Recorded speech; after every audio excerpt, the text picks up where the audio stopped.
Bonsoir à tous. Au sommaire de ce journal, la revue exercice 2019 du secteur de l'énergie. Les travaux se déroulent par visioconférence sous la supervision du ministre Donat Jean-Claude Oussou. Au cours de cette séance d'échange et de réflexion, les participants vont également définir de nouvelles orientations avec des recommandations pour renforcer les performances du ministère de l'énergie. À peine installé, le nouveau maire de Lokossa est déjà sur le terrain. Il était ce jeudi sur les chantiers d'asphaltage en cours dans la ville de Lokossa.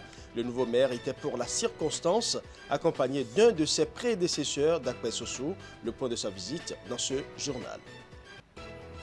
Et pendant ce temps, la première session ordinaire de la Commission technique sectorielle tourisme, hôtellerie et restauration se tient à Boycon. Les participants ont pour mission d'apprécier et d'évaluer les nouveaux curricula de formation en cours d'élaboration au profit du sous-secteur de l'enseignement technique et de la formation professionnelle. Voilà pour le titre.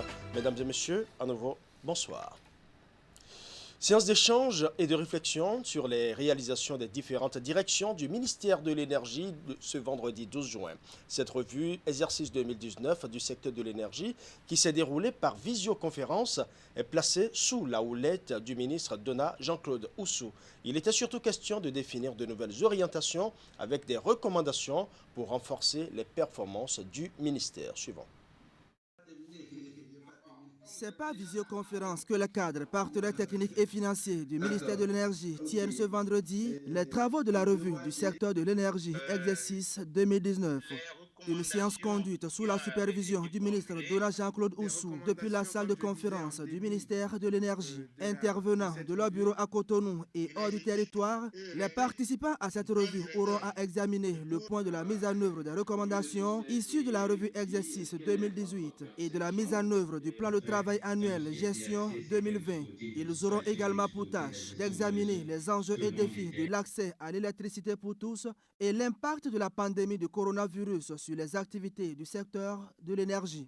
Le premier constat que nous faisons, c'est que par rapport à la mission qu'est la nôtre au niveau du ministère de l'Énergie, à fin 2019, nous l'avons accompli quand même, mais il ne faut pas se satisfaire des résultats obtenus. La deuxième chose, dans ce contexte de la COVID-19, nous avons donné le maximum de nous-mêmes en accomplissant les différentes tâches administratives qui sont dans la Au total, 5 communications ont meublé ces échanges par télétravail, dont celle du directeur général de la SBE avec pour thème « Impact du Covid-19 sur les activités de la Société béninoise d'énergie électrique, sécurité des approvisionnements en ressources énergétiques au Bénin, du mythe à la réalité ». C'est le thème de cette session. Bon, pour la sécurisation, je vous dirais que la sécurisation des énergies au Bénin, on a actuellement, en termes d'éléments de production, suffisamment de production et de contrats d'achat d'énergie pour répondre à la demande de la clientèle. Et il y a des projets en cours pour justement augmenter cette production-là pour répondre à une demande supplémentaire qui concerne soit l'électrification du pays, soit les demandes industrielles. Donc, mon message fondamental, c'est que les PTF, nous sommes très fiers de travailler avec le ministre et avec le ministère, grosso modo.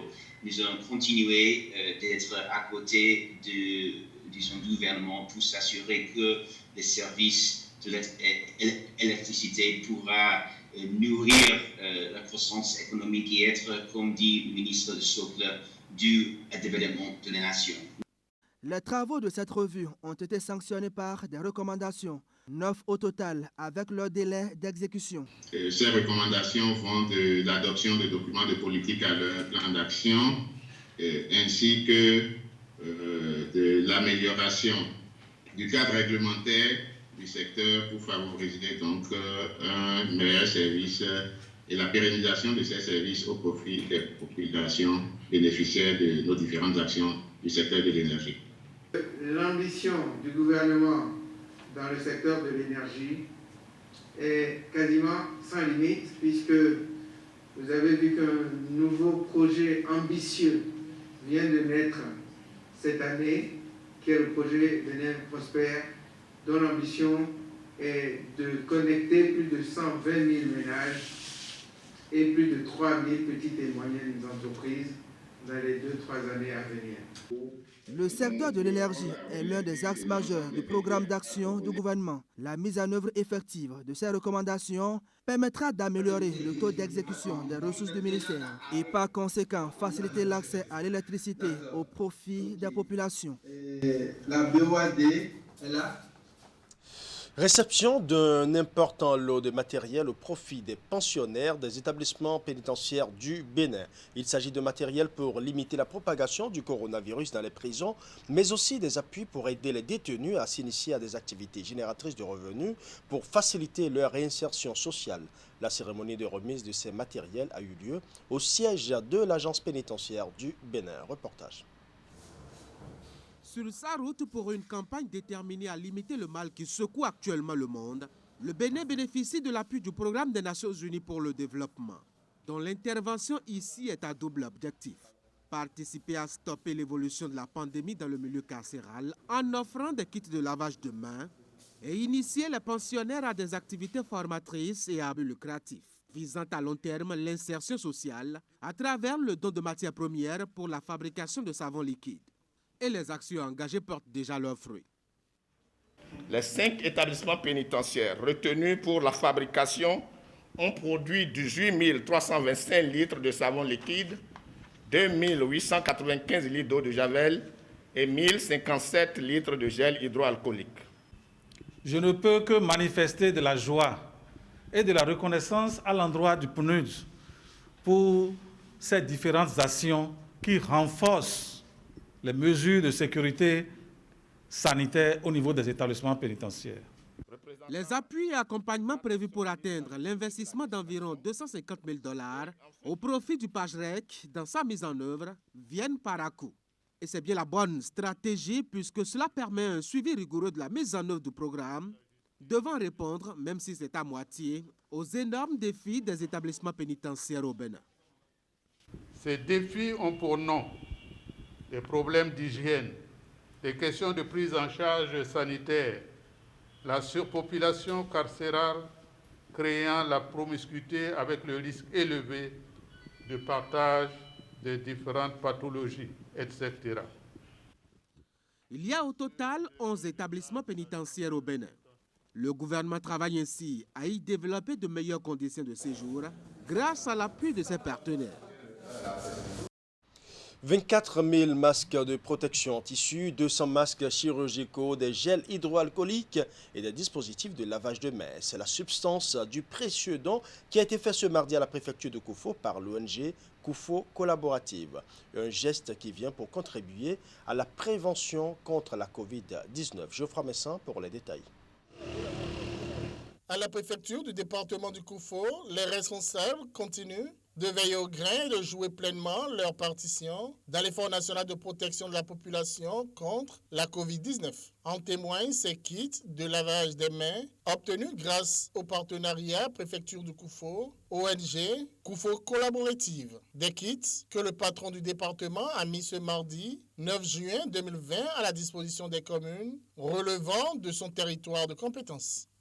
Ce projet appuyé à hauteur de 15 millions de francs CFA par l'ONG Koufo Collaborative est l'œuvre de la préfecture d'Aplaoué pour accompagner les populations dans le respect des mesures prises par le gouvernement béninois pour réduire les risques de la pandémie du Covid-19 dans le département du Koufo. Cette cérémonie vient en complément à celle du mercredi 22 avril dernier, durant laquelle l'ONG Koufo Collaborative avait déjà mis à la disposition de la préfecture d'Aplaoué 663 dispositifs de lavage de mains, 2000 litres de savon liquide et 500 masques de protection. Aujourd'hui, l'ONG a noté l'engouement sur le terrain à travers l'utilisation de ces dispositifs. L'utilisation des masques. L'ONG a noté que les besoins demeurent encore pressants. C'est pour cela. Elle a accepté, une fois encore, d'accompagner le Bénin, bien sûr, à travers notre département, le Koufo. Ce nouvel arrivage de dons est constitué de près de 24 000 masques de protection en tissu, 200 masques chirurgicaux, 250 bouteilles de 500 ml de gel hydroalcoolique, de 200 dispositifs de lavage de mains et de 600 litres de savon liquide.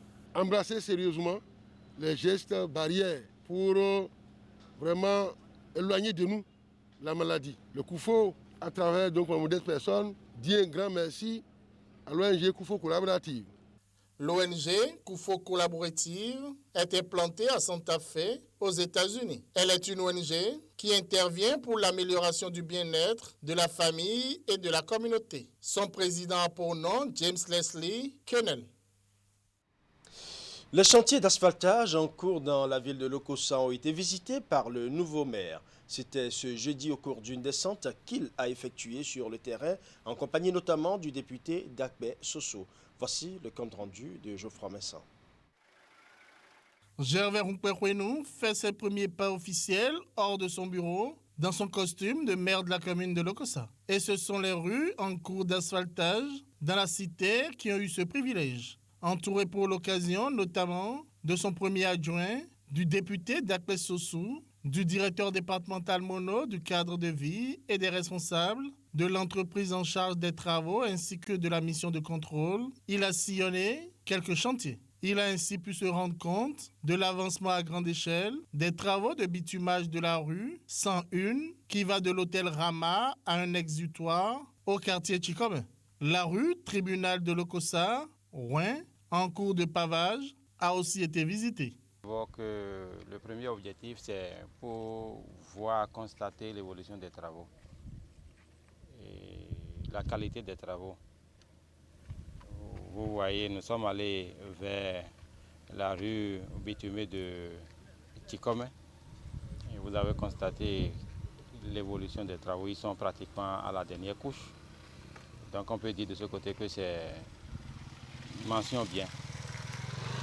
Et ici, là où on est, nous sommes sur la voie qui mène vers le point où un petit problème se pose. Le problème crucial n'est pas lié à l'entreprise, cela est lié à la population qui, en quelque sorte, s'oppose à la conduite des travaux qui doivent traverser leur parcelle pour aboutir à un point donné. Et notre impression de ce côté, c'est de sensibiliser, de rencontrer la population, lui donner l'importance de finaliser les travaux. Et cela ne viendra que de cette population. Donc nous voulons demander une collaboration de cette population. Et nous allons lancer un appel d'ici à là aux responsables de Rouen, aux personnalités de Rouen, aux dignitaires de Rouen, pour entrer en négociation afin que un dénouement heureux se trouve pour finaliser le pavage qui quitte Lokossa pour Rouen. Les travaux de cette phase A du projet asphaltage en cours d'exécution à Lokossa portent sur un total d'environ 13 km linéaires de rues primaires, secondaires et tertiaires à aménager. Pour rappel, les travaux d'asphaltage à Lokossa ont été lancés le 3 août 2018. Le nouveau maire de la commune de Zakota a officiellement pris service. Félicien Danouian a promis poursuivre les œuvres entamées par son prédécesseur. Le nouveau patron de l'hôtel de ville a pris fonction au cours d'une cérémonie solennelle. Voici les détails de Imet Hélène Amonso. Aux commandes de la commune de Zakota depuis une douzaine d'années, Antoine Afokpofi passe le relais à son successeur Félicien Danouian. À la cérémonie de passation des charges tenue à l'hôtel de ville, l'ancien maire s'est félicité des avancées enregistrées sous son mandat.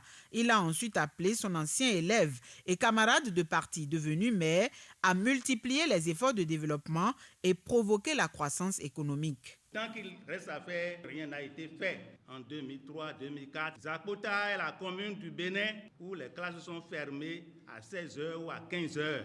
Parce que presque tous les murs des écoles menaçaient ruine. Il n'y avait pas de route, il y avait l'insécurité, il n'y avait pas l'électricité à Zakota. Je me flatte de rien, je ne revendique rien, mais lorsque vous parcourez d'autres communes, même voisines, vous allez constater que Zakota a marqué la différence. Rien qu'à voir nos bureaux d'arrondissement, nous avons mis, n'est-ce pas, de la valeur à créer de la décence pour que nos populations soient servies dans des espaces conviviaux. C'est ce que nous avons fait aussi à travers nos écoles. Nous avons essayé d'humaniser, de viabiliser un tant soit peu nos espaces marchands. Tout en rendant hommage à son aîné, Félicien Daouian a réaffirmé son envie de travailler dans la concorde pour faire de cette mandature qui démarre une des plus productives. Et dans cette tâche, la nouvelle autorité communale veut compter sur les conseils de son prédécesseur. Cher Fofo, nous avons encore beaucoup à apprendre de vous. Vous ne regretterez pas de m'avoir passé le flambeau, car il s'agit du passage du flambeau du professeur à son élève. Je vais placer mon mandat sous 2 piliers, la discipline de groupe et l'efficience.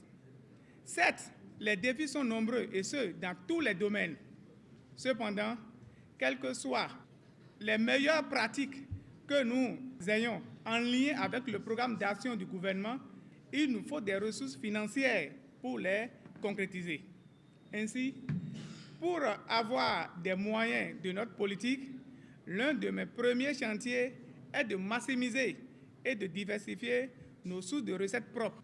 Par ailleurs, je m'emploierai à valoriser encore plus la grande richesse de notre commune qu'est l'orange, afin qu'elle soit une source de dividendes pour les fils et les filles de la commune. La nouvelle équipe ainsi installée est attendue sur plusieurs chantiers, notamment l'amélioration des conditions de vie des populations.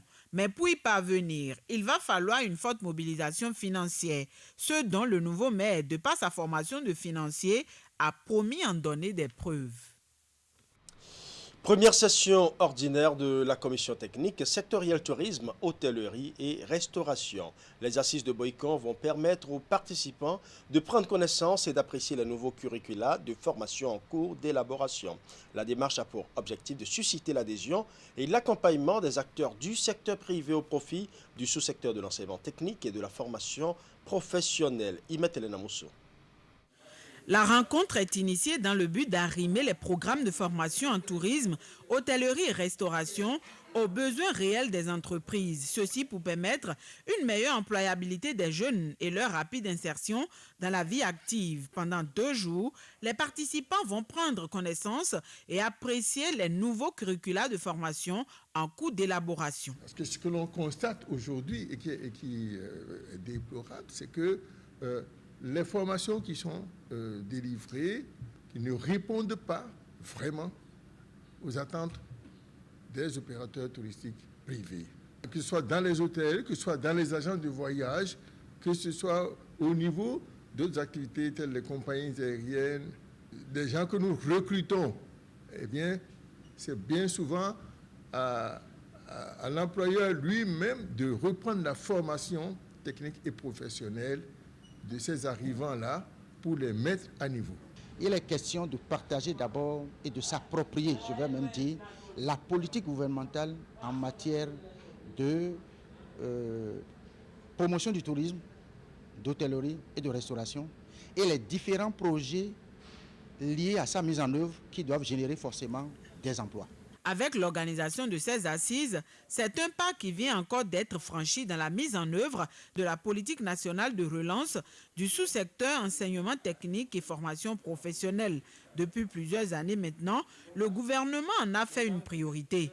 De nombreuses réformes ont donc été entreprises afin de dynamiser le secteur. La nouvelle trouvaille pour développer l'industrie touristique consiste pour l'exécutif à jouer le rôle d'accompagnateur en laissant la primauté des actions à mener aux acteurs privés. Le gouvernement de son Excellence, M. Patrice Talon, a mis en place des réformes, a mis en place un cadrage qu'il faut pour accompagner le secteur privé et lui permettre de prendre la main en mettant l'accent sur la formation. Au cours de cet atelier, vous aurez à échanger sur les documents fondamentaux. PSE post-2015, documents de politique du secteur, stratégie nationale de développement de l'EFTP, pour réfléchir au développement du secteur du THR et des nouvelles offres de formation à définir en lien avec les milliers d'emplois prévus dans le PAG qui sont créés et qui attendent nous former chaque jour. Cette session de la Commission technique sectorielle tourisme, hôtellerie et restauration est également celle qui consacre l'installation de ses membres. Elle vient aussi lancer officiellement les activités de ce creuset dont chaque acteur est appelé à jouer convenablement sa partition pour un décollage du secteur. Ouverture ce jeudi d'un atelier de présentation de la stratégie nationale de sécurité numérique. Il s'agit d'un document qui entend apporter une réponse forte contre les actes de cybermalveillance affectant les systèmes d'information de l'État, des entreprises et des particuliers. Les travaux ont été lancés à Cotonou. Les détails avec Clément Atchadé. Le Bénin dispose désormais d'une stratégie nationale pour la sécurité numérique. Après son approbation en Conseil des ministres le 6 mai dernier, l'Agence nationale de sécurité des systèmes d'information et le ministère du numérique et de la digitalisation sont ici pour annoncer la bonne nouvelle aux acteurs de l'écosystème numérique du Bénin. Il s'agit en effet de présenter la version finale du document aux différentes parties ayant contribué à son élaboration en projet et en activité. Cet atelier marque aussi une ligne de départ, car la stratégie qui vient d'être adoptée a été adoptée avec son plan d'action triennal sur la période 2020-2022, composé de 47 actions réparties principalement sur 5 axes. Cette stratégie veut incarner le principe qui dit que la sécurité numérique est l'affaire de tous. C'est pourquoi les actions de son plan d'action sont multi-acteurs et tendent à impacter le plus large périmètre possible. Après tout, il ne faut pas oublier que sa genèse est une co-construction, donc je n'abuserai pas en disant que c'est la stratégie de tous les acteurs. La présente rencontre qui mobilise les acteurs nationaux et internationaux, dont le représentant du président de l'Union internationale des télécommunications qui a participé par visioconférence, est donc l'occasion pour faire connaître davantage la stratégie du Bénin, mais aussi mettre en valeur les réalisations déjà effectuées. Le second message que j'aurai, c'est de vous demander d'être les ambassadeurs de notre stratégie, d'être les relais en fait pour la vulgarisation et la sensibilisation autour des enjeux de la stratégie, des comportements. C'est aussi donc de l'éducation citoyenne, tout simplement, pour l'ensemble des populations béninoises, des entreprises. En dernier lieu, je voudrais aussi vous demander de vous préparer à la mise en œuvre opérationnelle, de vous préparer à ce que, ensemble, nous puissions nous impliquer pour que, au bout des 3 années que va durer donc la mise en œuvre des actions, que le bilan soit bon. Lentement mais sûrement, le Bénin travaille à concrétiser son rêve de créer un cyberespace sécurisé attrayant pour une économie numérique florissante. Le Bénin pourra ainsi progresser dans les différents classements et assurer la confiance numérique aux internautes et aux usagers des e-services. Voilà, ce sera tout pour ce journal. Merci pour votre aimable attention. Tout le plaisir était pour moi de rester en votre compagnie. Bonne soirée à chacun et à tous.